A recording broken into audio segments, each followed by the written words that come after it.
There is something strange about Switzerland. It is a small country sitting right between France, Germany, Italy, and Austria, countries that spent centuries fighting each other. Yet Switzerland just stayed there. It did not disappear. It was not swallowed by one of its neighbors. It even became one of the richest and most stable countries in the world. I used to think the answer was simple. Switzerland is neutral, but the more I looked into it, the more I realized that answer has a problem. Because if saying I'm neutral was enough to stop people from attacking you, then history would have been a lot easier. So what exactly did Switzerland do to survive in the middle of a Europe that kept changing through war? And why does that strategy still work today?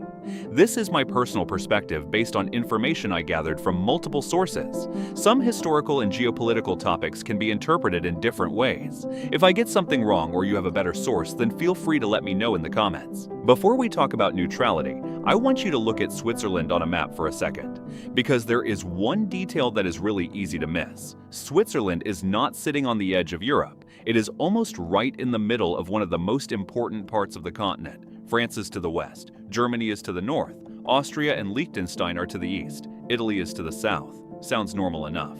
But think about that from a military perspective for a second. If you were a small country trying to stay away from war, this would be one of the last places you would probably choose. There is no ocean creating distance. There is no massive buffer zone between you and your neighbors. And if a major power wanted to move forces between different parts of Europe, this region sits right next to several important routes. So why did the Swiss end up here? Did they just look at the Alps and think, yeah, this should probably be fine? Not exactly, but those mountains are where the story starts getting interesting, because what looks like a disadvantage on a map can actually become one of Switzerland's biggest natural defenses. And this is where I started to understand why Switzerland's location is not necessarily a disadvantage. On a map, Switzerland looks small, but look at the terrain and the story changes. A huge part of the country sits in the Alps, and that makes moving a large army through the region a seriously annoying problem. You cannot just send tens of thousands of soldiers through mountains like they are driving down a highway. An army needs roads, food, ammunition, vehicles, supplies, and the deeper you go into mountainous terrain, the harder all of that becomes. But hold on. Mountains do not magically turn into walls. A powerful army can still cross them. The point is that Switzerland does not need to become impossible to invade. It just needs to make an attacker stop and ask one very uncomfortable question. Do we really want to fight here? And if you think the Alps are already enough of a headache, then wait until we look at how the Swiss turned that terrain into an actual defense strategy. You might be thinking of something pretty obvious. Okay, Switzerland has mountains. Mountains are difficult to cross. But if a major power really wanted to invade, then what? Would everyone just look at the Alps and turn around?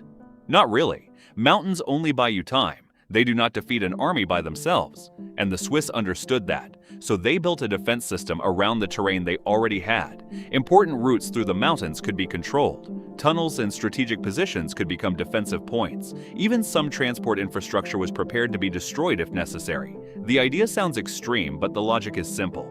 If an enemy wants to use this road to enter Switzerland, then make the road useless. If they want to pass through this tunnel, then make the tunnel something they have to worry about first. Switzerland did not need to block every possible route. They only needed to turn the routes an attacker would actually need into problems that were not worth dealing with. Switzerland was not trying to become the strongest country in Europe. It was trying to become a country that you could invade if you really wanted to, but you would probably regret making that decision. Before we call Switzerland neutral, I think there is one important problem. All of this explains why Switzerland could be difficult to invade. It does not explain why other countries were willing to let Switzerland stay that way, and that is where the word neutrality gets much more interesting. When we hear Switzerland is neutral, we usually imagine a country standing between two sides saying, "I'm not getting involved." Sounds simple enough.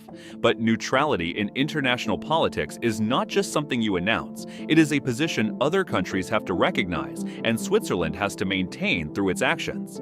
If Switzerland claimed neutrality while secretly joining a war, then the whole idea would fall apart. So the interesting question is not why Switzerland said it was neutral. It is why stronger countries agreed to let it remain neutral. And the answer takes us back to a moment when Europe had just gone through one of the biggest wars in its history. And this is where I need to correct one big misunderstanding. Switzerland did not just stand in the middle of Europe and say, "I'm neutral," while everyone else politely agreed. In 1815, that neutrality became part of a much bigger European settlement.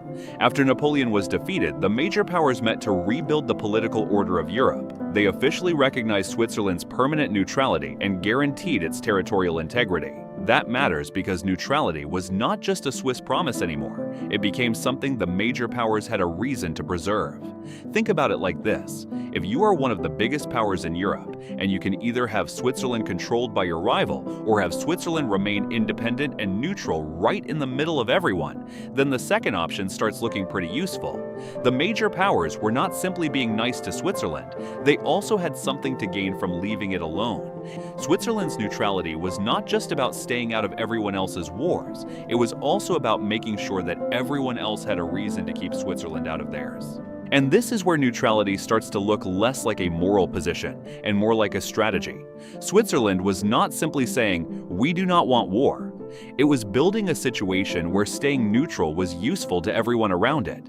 That distinction matters because Switzerland was still a small country surrounded by much stronger powers. If neutrality depended only on everyone being nice, then it would have disappeared the moment someone decided otherwise. Instead, Switzerland had several things working together. Its geography made invasion difficult, its military made invasion costly, and its neutral status gave other powers a reason to keep it independent. And this is where I think Switzerland's version of neutrality gets really interesting. If being neutral means you do not want to participate in war, then why maintain an army at all? Because Switzerland never treated neutrality as a guarantee that nobody would attack it. Neutrality was only useful if Switzerland could defend that position itself. So the country developed a militia system where citizens could receive military training and remain part of the defense structure while living normal civilian lives. The message was pretty simple. We are not taking your side, but if you come here, we are going to defend ourselves. And that changes the whole idea of neutrality. A neutral country with no ability to defend itself is still depending on someone else to protect it. Switzerland tried to avoid that. The less it needed another country to save it, the stronger its neutrality became. But if you think the military is the main reason Switzerland stayed safe, then there is another piece of the puzzle we have not talked about yet: money. If you look at Switzerland only as a small country with mountains and a few million people, then it does not seem particularly powerful. But change the perspective, and things get more interesting. Switzerland sits between major European economies. It developed a strong financial sector. Geneva became an important center for international diplomacy, and its location made it valuable for trade and transportation across Europe. So Switzerland did not only try to become difficult to conquer, it also became useful enough that many countries had reasons to keep the system intact. That is a very different kind of power. You do not always need to be strong enough to make everyone afraid of you. Sometimes it is enough to become important enough that everyone benefits from leaving you alone. And honestly, that might be one of the smartest survival strategies a small country can have. But there is a problem with this idea. If Switzerland benefits from staying outside conflicts while doing business with the countries fighting those conflicts, then how neutral is it really?